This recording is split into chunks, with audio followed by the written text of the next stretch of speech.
가장 확실한 노후 대비는 재테크가 아니고 그 퇴직하고 나서 30년, 40년 긴 후반 인생을 뭐하고 살 건가? 미국, 일본 선진국 사람들이 우리를 보면은 너무나 낭비요인 거품요인이 많다는 겁니다. 착심하고 아끼지 않고는 노후 준비가 안 되게 돼 있거든요. 노후에 대비하는 방법이 두 종류로 갈라진다는 겁니다.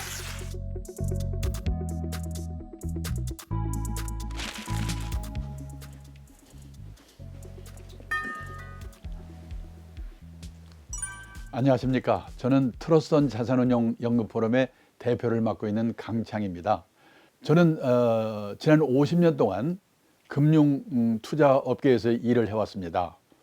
그리고 최근 10수년 동안은 투자 교육, 노후 설계 교육 활동을 하고 있는데, 이 활동을 하면서 만나본 분들, 그리고 또 제 주위의 친구들의 사례를 보면은 아주 힘들어하는 게 뭐냐면은 30년, 40년 뭐라고 살 건가, 그리고 갈 데가 없는 것, 이거를 고민들을 많이 하고 있습니다. 저 얼마 전에 택시를 타고 가는데요, 기사분이 60이 좀 넘은 분인데 외국 회사의 서울 사장을 했대요. 이분이 사장할 때는 기사 딸린 에쿠스 차에다가 부인은 사모님 소리 듣고 폼 잡고 다녔대요. 이분이 대단한 게요, 지사장을 끝내자마자 목표를 세웠는데, 나는 3년 이내에 개인 택시 받을 자격을 갖자. 그러려면 영업용 택시를 3년 무사고 운전해야 된답니다.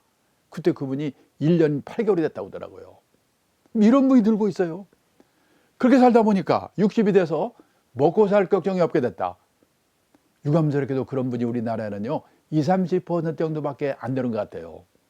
그러면 그분들은 퇴직도 했고 먹고 살 걱정도 없으니까 놀고 먹으면 되는가?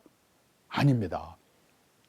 특히 도시에 사는 사람일수록요 퇴직하고 소일거리 없어서 미쳐요. 요즘요 서울 시내 인류 호텔에 헬스클럽 한번 가보면은 왕년에 장관, 차관, 사장했던 사람 다 모여 있어요. 거기서 오전 시간 때우고 오후에 커피숍에서 하루 이틀도 아니고 30년, 40년 그렇게 살아보세요. 환장합니다. 그 퇴직하고 나서 30년, 40년 긴 후반 인생을 뭐하고 살 건가? 이 문제부터 생각해 봐야 됩니다. 재작년에요 취업 컨설팅 업체 잡코리아가 발표한 자료를 보니까 우리나라 40대 이상의 직장인이 체감하는 평균 퇴직 연령이 51.6세랍니다. 51.6세를 반올림해 가지고 52세에 퇴직했다고 가정합니다. 그리고 83세까지만 산다고 가정하자. 왜 83세인가? 지금 우리나라 남녀 합해서 평균 수명이 83.6세입니다. 83세 평균 수명까지만 산다고 가정해도 52세에서 83세까지 31년입니다. 이 31년만 해도 이게 어느 정도 길인가? 하루가 24시간입니다. 현역 시절에는 무지개 바쁘죠. 일해야지, 술 먹어야지, 연애도 해야지. 하루가 그냥 100시간 있었으면 좋겠어요. 근데 퇴직을 하고 나면 이놈의 시간이 안 갑니다. 잠자는 시간, 밥 먹는 시간, 화장실 가는 시간 다 빼도 최소한 하루에 11시간 남거든요. 실제로요 얼마 전에 어느 기업에서 정년퇴직을 앞둔 직원들을 부부를 불러가지고 교육을 시켰답니다. 거기 갔다 온 분한테 들은 얘기입니다. 강사가 오더니 그러더랍니다. 다음 달부터 정년퇴직이시죠? 그러면 그 다음 날부터 하루 일과 일주일 일과 한 달 일과표를 예상을 해서 한번 써보세요. 이걸 뭐라고 쓸까? 막연히 앉아있는데 마누라는 어떻게 쓰는가? 봤더니 그냥 받자마자 써내려가는데요. 아침에 일어나서 밥하고 빨래하고 청소하고 개모임 갔다 딸려집 갔다 줄줄줄 써내려가는데 자기는 10시까지 써놓고 나니까 쓸 말이 없더래요. 남자들이 이렇습니다. 최소한 11시간 남습니다. 곱하기 365일, 1년이지요. 곱하기 31년. 이게 바로 124,465시간입니다. 지금 우리나라 직장인이 1년에 회사 나와서 근무하는 시간 연평균 1967시간입니다. 124,465시간을요 1967시간으로 나누면요 약 63년이 됩니다. 느낌상으로는 퇴직하고 31년만 해도 현역 시절의 63년에 해당한다. 100살까지 생각하면 말할 것도 없습니다. 우리는요 초등학교 다닐 때 하도 많이 들은 말 있죠. 인생은 짧고 예술은 길다. 아닙니다. 앞으로 인생도 무지하게 길고 예술도 길다. 그러고 대책을 세워야 된다는 거예요.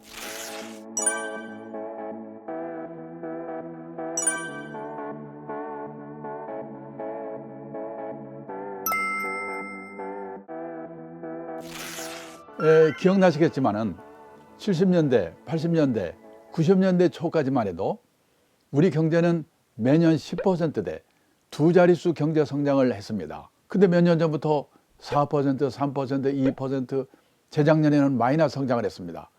그리고 금년에는요, 1% 성장을 하면 참 잘하는 거다. 이런 얘기들 합니다.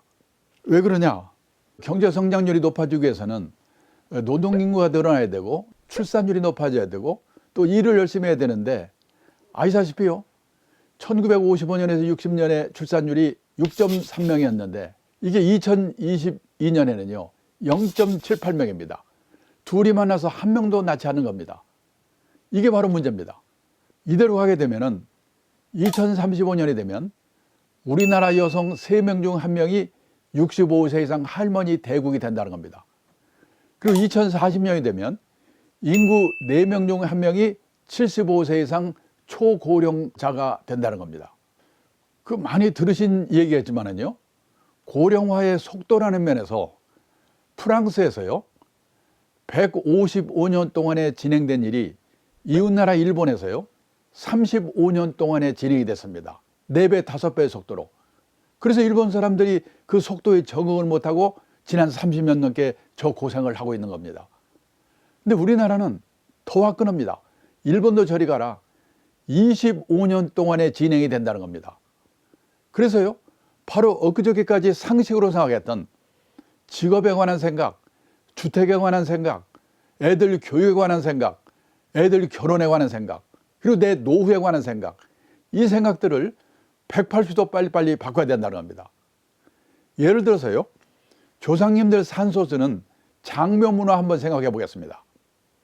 제가 1988년 서울 올림픽 하던 해에요, 일본 동경에서 근무를 했습니다.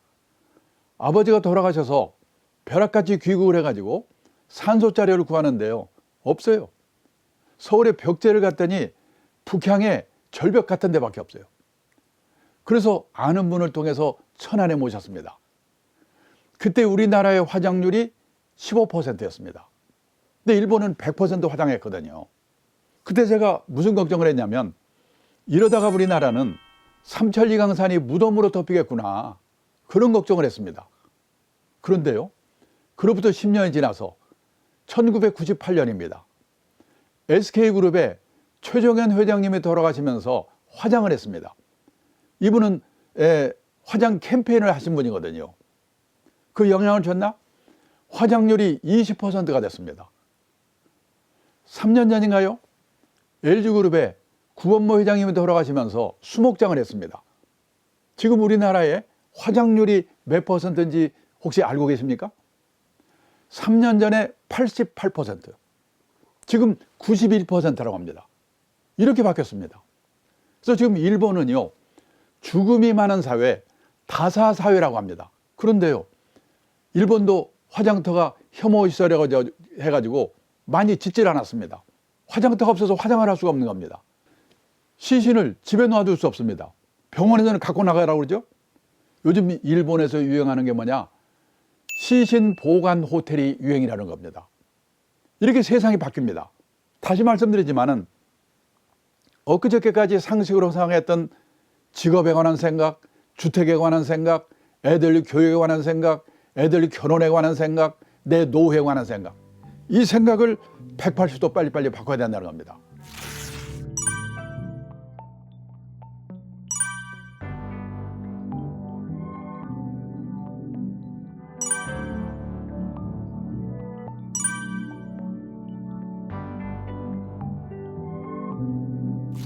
선진국에서는 노후에 대비하는 방법이 두 종류로 갈라진다는 겁니다. 열심히 살았는데 유감스럽게 노후 생활비가 모자라는 사람, 그런 사람 어떻게 살 건가? 제 생각에 우리나라는 모자라는 사람이 대부분 이 7, 80%라고 생각합니다. 인생에서요, 재산이 제일 많을 때가 50대랍니다. 통계청 자료를 보니까 우리나라 50대 가구의 가구당 총자산이 6억 4,200만 원이래요. 근데 우리 가계부채 말이 많죠? 부채 차입금이 평균 1억 700, 빼면요 5억 3,400. 이게 순자산 자기자본입니다. 언뜻 생각하면 50대 후반에 재산이 5억 3,400 있으면 그럭저럭 먹고 살 수 있을 거 아닌가 이런 생각하시겠죠? 근데 문제는요, 5억 3,400 중에서 살고 있는 집값이 4억 9,500이라는 거예요. 얼마 남아요? 3,900만 원 남잖아요. 아, 이걸로 30년, 40년을 어떻게 삽니까? 그러니까 3,900만 원 갖고 주식 사서 튀겨볼까 했다 빵으로 만들거나 난리 쳤잖아요. 아니면 집을 팔아 살아야 됩니다. 근데 그 집값이 이웃나라 일본 그런 꼴 나지 말라면 어디 있냐 그죠. 돌아가는 꼴은 비슷한데 제 친구가요, 동경 수도권에 살고 있습니다. 28평짜리 아파트에 살고 있습니다. 일본 사람들은 집을 크게 살지 않죠. 그 아파트를 1984년도에요 우리 돈으로 계산해서 1억 2천만 원에 샀답니다. 그 쫙 올라가지고 일본 집값이 제일 비쌀 때가 언제냐면은 1991년 버블 말기, 이게 3억 6천만 원까지 올랐습니다. 지금 거기 살고 있거든요. 우리 돈으로 3천만 원, 4천만 원에도 안 팔린대요. 우리는 그렇게 되지 말라는 법이 어디 있냐 이거죠. 돌아가는 꼴은 비슷한데. 그러면요, 선진국 같으면 재산은 없더라도 최소 생활비 정도는 연금을 받아 생활하거든요. 우리는 그럴 수 있는 분이 학교 선생님, 공무원, 군인 일부 빼면 없거든요. 보통 사람은 있는 게 국민연금 하나 정도인데요.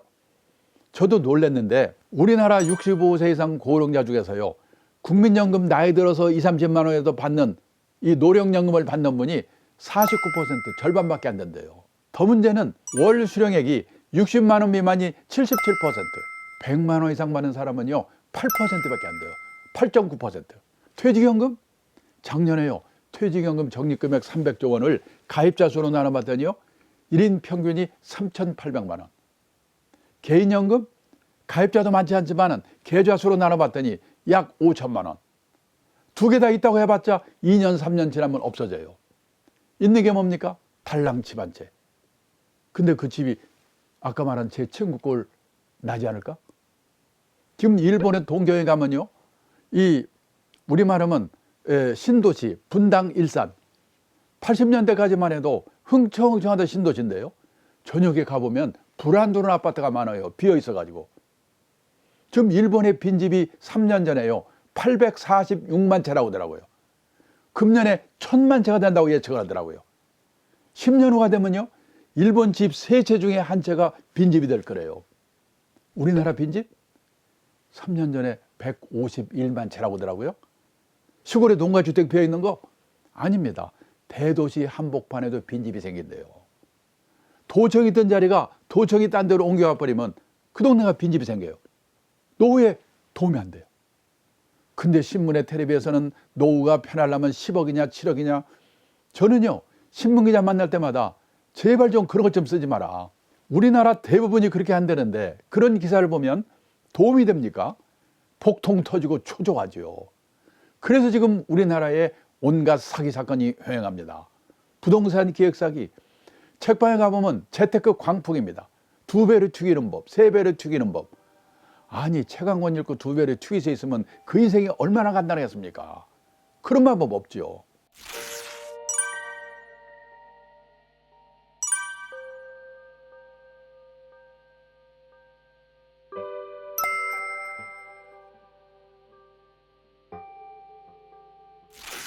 가정경제 측면에서 빨리 바꿔야 될 게 뭐냐? 절약입니다. 제가 어디 가서 절약을 얘기하면 많은 분들이 김새는 표정입니다. 무슨 재테크 강좌라니까 종목이나 하나 기발한 거 찍어줄까 하고 기다리고 있는데 겨우 한다는 말이 절약하라고? 여보세요, 그건 내 유치원 때부터 들은 얘기야. 그런 표정들이십니다. 그런데 우리가 알아야 될 게 뭐냐? 지난 30년 동안 고성장 시대, 세계 역사에 없는 특별한 시대를 우리가 살아왔기 때문에 우리는 의식하지 못하고 우리는 아낀다고 생각하는데 미국, 일본 선진국 사람들이 우리를 보면은 너무나 낭비 요인, 거품 요인이 많다는 겁니다. 재미 교포가요 성공해가지고 서울에 사장 발령 받아와서 몇 달을 살고 나서 뭐라고 하냐면은 서울에 와서 몇 개월을 살아보니까 서울처럼 대중교통이 발달된 도시가 세계에서 몇 개 없다고 합니다. 근데 1km 가면서 자동차 끌고 간다 이거죠. 필요 없는 자동차, 교육비, 결혼비용, 경조사, 이거 작심하고 아끼지 않고는 노후 준비가 안 되게 돼 있거든요. 고도 성장 시대에는 이 있어야 할 것의 기준이 높아도 괜찮았습니다. 성취할 기회가 많았으니까요.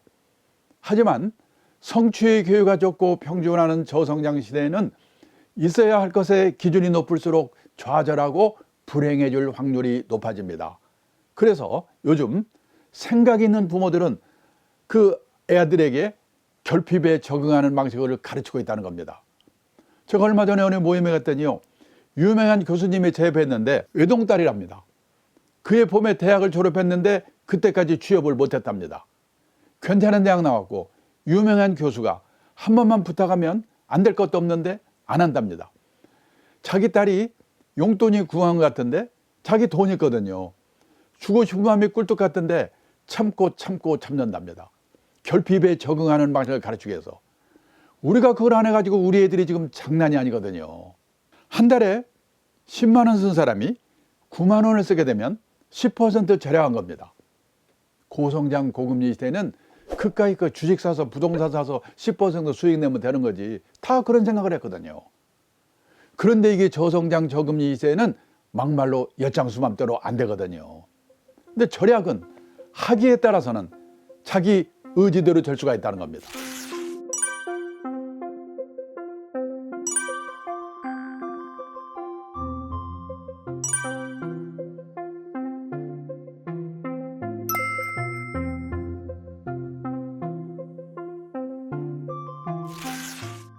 제가 지금부터 48년 전입니다.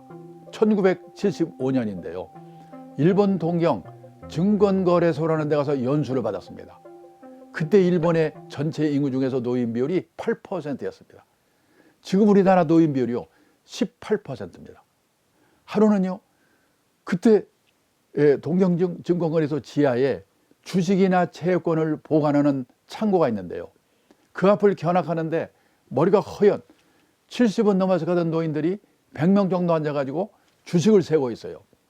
제가 놀라가지고 안내하는 분한테 물어봤습니다. 저분들은 옛날에 뭐 하던 분들입니까? 옛날에는요, 기업의 간부도 했었고 공무원 출신도 있고 한 자리씩 한 사람들이죠. 얼마씩 받아요? 시간당 500엔. 우리 돈으로 5, 6천 원 받고 일한대요. 젊은 나이에 그거를 보고 나이가 들어서 이 일을 하려면 폼나고 권한 있는 일은 젊은 사람한테 주고 저렇게 허드렛 일을 해야 되는 거구나. 나도 이제 오래 살아야 될 텐데 저런 준비를 하고 살아야 되겠구나. 저는 그때 그걸 본 것이요, 제 인생에 얼마나 도움이 됐는지 모릅니다. 제 친구는 사장인데요, 그 딸이 40대 중반인데 애 둘을 키우느라고 회사를 퇴직했어요. 근데 애만 키운 게 아니라 틈틈이 시간을 내가지고 간호사 자격을 받을 수 있는 전문학교를 다녔답니다. 그래서 대학 나온 애가 간호사 자격을 따로 받은 거예요. 근데 지금 일본에는요, 방문개호라고 그래가지고, 개호는 우리말로 말하면 간병, 돌봄 이런 뜻인데요. 경제력 있는 노인들이 혼자 아니면 둘이 사는 집에 가가지고 주사도 놔주고 건강 체크해주고 간단한 집안일 도와주고 그러는 일의 수요가 폭발적으로 늘고 있다는 거예요. 그것이 돈 벌고 있어요. 중요한 거는 이런 일을 하면서도 쪽팔려 하지 않고 이런 일을 하는 사람을 우습게 보지 않고. 근데 그동안에 우리나라는요, 일도 없지만은 하고 싶어도 체면 이 남의 눈 때문에 어려웠거든요. 근데 요 몇 년 전부터 우리나라도 무섭게 바뀌고 있습니다. 그래서 선진국에서는 퇴직하고 먹고 살 것 경험사는 뭐 하는가? 취미활동 절반, 봉사활동 절반이면서 약간의 용돈벌이 하는 일, 그런 일들을 하고 있다는 겁니다. 지금 우리도 그런 세상으로 가고 있거든요. 나는 뭘 가지고 해볼까? 이거를 젊은 시절부터 미리미리 생각해 보셔야 된다는 겁니다. 퇴직하고 나서 노후에 3대 불안이 뭐냐? 돈, 건강, 외로움. 이 3대 불안을 해소하는 최선의 방법이 돈이 되는 일이든 취미 활동이든 자원봉사 활동이든 소일거리가 있어야 된다는 겁니다. 그래서 여기까지 결론입니다. 가장 확실한 노후 대비는 재테크가 아니고 평생 현역이다. 제가 오늘 강의장에서 이 말을 끝냈더니요, 한 남자분이 벌떡 일어나시더니 아니 왜 남자들한테만 일을 하고 난립니까? 근데 한번 여성분들이 생각해 보셔야 돼요. 긴 후반 인생이 부부가 화목하기 위해서는 남편분이 돈이 되든 안 되든 소일거리를 갖도록 도와줘야 되거든요. 아까 외국회사 사장했던 분이 서글픈 얘기를 하더라고요. 자기가 그런 일 하니까 주위 사람들이 너 참 대단하다, 칭송이 자자한데 정작 자기 부인, 자기 딸이요, 동네 창피해가 그런 건다고. 자기 인생을 헛살았다고 서글프다고 하더라고요. 가족이 도와주지 않고는 어렵거든요. 근데 그것도 생각을 하나만 바꾸면 되는 게 뭐냐면, 다들 내 아내만 나한테 야속한 것 같죠? 내 아내만 그런 게 아니라 대한민국 아내들이 다 똑같다. 대한민국 아내만 그런 게 아니라 세계 아내분들이 다 똑같다. 그러면 대책을 내가 세워야 돼요. 그 증거를 하나 보여드리겠습니다. 일본의 오가와 유리라고 은퇴 전문가가 있는데요. 한 달에 한 번씩 에세이 글을 보내오는데, 얼마 전에 보내온 에세이의 제목이 뭐냐? 일본에서 은퇴 남편 인기 1번. 어떤 남자가 퇴직하고도 인기가 짱인가? 요리 잘하는 남편, 건강한 남편, 싹싹한 남편, 집안일 잘 도와주는 남편. 그 안에 답이 없습니다. 낮에는 집에 없는 남편이래요. 다 똑같아요. 우리나라보다 일본은 더 난립니다. 많은 분들이요, 요리는 중국 요리가 최고고 마누라는 싹싹한 일본 마누라가 최고라고 그러는데 천만의 말씀입니다. 지금 일본의 가정주부들이요, 남편이 퇴직하고 집에 있으니까 남편 재택 스트레스 증후군이라는 게 생겼대요. 증세가 뭐냐? 우울증, 고혈압, 천식, 공황장애, 암공포증, 십이장 궤양, 키친 드는 거, 주방에 술 홀짝홀짝 마시는 거. 우리는 여기까지는 아직 안 갔잖아요. 왜 우리나라와 일본의 부인들은 남편이 퇴직하고 집에 있으면 그렇게 스트레스를 받는가?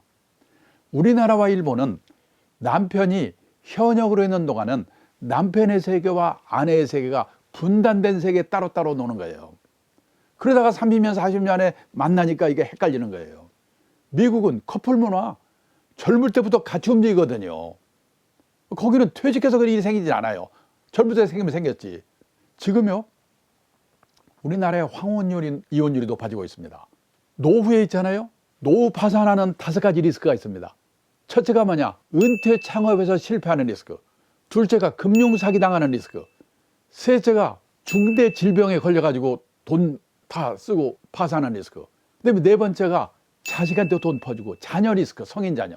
그리고 5번째가 뭐냐면 황혼 이혼 리스크인데요. 지금요, 우리나라의 이혼율이 아시아에서 1등입니다. 그리고요, 일본은 이 신혼이혼의 비율이 높은데, 우리나라는 결혼해서 20년 이상 된 중년 황혼이혼의 비율이요, 1990년도만 해도 전체 이혼 건수의 5%밖에 안 됐는데 2021년에는 39%래요. 지금 결혼 기간별로 비율이 제일 높은 게 중년 황혼이혼이에요. 황혼이혼 하면요, 재산을 절반으로 나누거든요. 그 파산하는 거예요.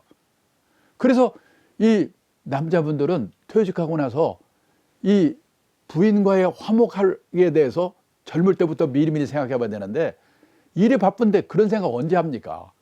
그러면 뭐냐? 퇴직하고 나서 작심하고 아침 9시부터 오후 5시까지는 자기만의 시간, 소일거리를 갖도록 미리미리 생각해 보셔야 된다는 겁니다. 티베트의 종교 지도자 달라이라마가 했다는 얘기입니다. 자신이 다른 사람들에게 쓸모있는 존재가 아니라고 생각하는 노인은 자신이 남에게 유용한 존재라고 느낀 노인보다 일찍 숨질 가능성이 3배 가까이 높게 나왔다. 부유한 나라에서 고통과 분노의 정도가 더 심한 건 물질적 부가 부족해서가 아니다. 내가 남에게 필요한 존재라는 느낌이나 내가 사회와 함께하겠다는 느낌을 더 이상 갖지 못하기 때문에 불행해지는 것이다. 은행의 최고위층까지 올라간 제 선배가요, 퇴직하더니 뭐라고 하냐면, 자기는 퇴직하고 나니까 쓸모없는 인간이 된 것 같아서 서글프대요. 근데 쓸모있는 인간을 누가 만들어주는 게 아니거든. 자기가 만들어야지. 근데 높은 자리에 있던 분들, 끝발이 있던 분들일수록 이게 잘 안 되는 거예요. 생각해 보셔야 돼요. 지금 청년 실업이 넘쳐나고 있습니다. 젊은 사람도 일이 없는데 퇴직자들한테 일이 가질 않지요. 옥스퍼드 대학에요, 마틴 스쿨이라는 데서 고용의 미래라는 보고서를 냈는데요. 거기를 보니까 2033년까지 현재 있는 직업의 47%가 사라진대요. 이렇게 일이 없는데 어떡하란 말이야. 그런데요, 아무리 4차 산업혁명 시대가 오더라도 결론은 사람이다. 사람이 생각해서 사람이 만들어내는 거예요. 그래서요, 일이 사라지면서 또 수많은 일자리가 새로 생겨나거든요. 그래서 뭐냐? 지금 저는 창직의 시대라고 생각합니다. 생각지도 않은 일들이 생기는 거예요. 우리나라 직업수가요, 2019년만 해도 17,000개 정도였는데 일본만 해도 25,000개, 미국은 36,000개. 요즘요, 생각지도 않은 일들이 생겨요. 아이패드 화가, 반려동물 장의사, 인터넷 장의사. 저는 인터넷 장의사가 뭔가 했더니 과거 흔적 지워주는 거더라고요. 저도 지금요, 이 노후설계 교육 활동을 하고 있습니다만은 제가 50년 전에 이 업계에 들어올 때 50년 후에 노후설계 이런 걸 할 거라고는 꿈에도 생각 안 했어요. 왜 이걸 했느냐? 2000년 초에 제가 자산운용 회사의 대표를 하는데요. 그걸 하면서 보니까 자산운용업이 성공을 하기 위해서는 운용만 잘해도 되는 게 아니라 투자자분들이 단기 시황에 쫓겨가지고 샀다 팔았다 반복해서는 안 되는구나. 장기 투자, 분산 투자 원칙을 지키도록 하는 게 중요하구나. 그래서 제 나이 또래 미국, 일본 친구들을 보니까 투자 교육이라는 걸 하고 있더라고요. 그러다 보니까 베이비붐 세대의 은퇴가 시작이 돼가지고 저한테 노후 설계 질문하니까 공부를 하게 되죠. 할 수 없이 했어요. 요즘 1인 기업 1인 연구소 시대입니다. 나와서 1인 연구소를 만들어가지고 1년 반을 하고 있는데 지금 있는 회사에서요, 밖에서 하지 말고 들어와서 하면 어떠냐. 거기서 몇 년 지금 하고 있어요. 그러니까 뭐냐, 가장 좋은 방법은 젊은 사람들이 할 수 없는 일을 해야 됩니다. 창직을 한다든지. 그러기 위해서는 현역 시절에 하고 있는 일과 미래 직업을 연결시켜서 끊임없이 고민하는 거예요. 그러면 회사 일도 열심히 하게 돼요. 또 자기의 미래 라이프를 찾을 수도 있고. 지금 아파트 관리인 하는데 경쟁률이 50대 1이라고. 체면을 내려놓고 그 일을 할 수밖에 없다는 겁니다. 다른 사람이 가능하면 안 하는 일을 해야 되기 때문에 자신의 주특기를 살릴 수 있는 일을 차별화시키는 노력을 해야 되는 거예요. 그 다음에 자기만의 브랜드를 만들어야 되고, 그리고 어느 회사에서 나한테 100만 원을 줬다. 나한테 왜 100만 원 줬지? 돈값을 해야 되는 거예요. 그런 노력을 해야 돼요. 자동적으로 되는 게 아니고. 그리고요, 돈이 아쉬워서 일을 했는데 하다 보니까 그게 취미가 될 수가 있습니다. 취미로 했는데 돈이 생길 수도 있어요. 유튜브에서 혹시 보신 분 계신지 모르겠는데요. 어떤 분은 재벌계 회사에서 임원으로 일을 하시다가 퇴직했습니다. 근데요, 그때 그분이 과체중이었대요. 운동을 해서 몸무게를 빼야 되는데 우연히 택배 분류하는 일을 봤더니요, 하는 걸 보니까 너무나 힘들어서 저걸 하게 되면 몸무게가 빠지겠다고 생각이 되더래요. 그래서 몸무게 빼기 위해서 그 일을 했다는 거예요. 아마 돈 때문에 해서 못했을 거라고 하더라고요. 몇 달을 했더니 몸이 빠졌어요, 몸무게가. 그 사이에 일이 손에 익었어요. 그래서 지금도 재벌계 임원하신 분인데 회사에 택배 분류 일을 하고 있습니다. 그런 식의 마음가짐. 그래서 처음부터요, 돈도 생기고 폼도 나고 취미도 맞고 그런 일은 쉽지가 않지요. 그래서 우리가 학교 다닐 때는 선생님 말씀 잘 들어야 되고 회사 다닐 때는 회사의 방침을 잘 따라야 되는데요, 후반 인생은 남의 눈을 의식하지 않고 내가 가고자 하는 방향이 옳은 방향이라는 소신이 필요하다는 겁니다. 그래서요, 후반 인생은 자기 만족을 추구하는 시기다. 그런 마음가짐으로 일을 해야 된다는 겁니다. 그래서 오늘 이 퇴직 후에 일을 갖는 게 얼마나 중요한가 하는 내용에 대해서 말씀을 드렸습니다. 경청해 주셔서 감사합니다.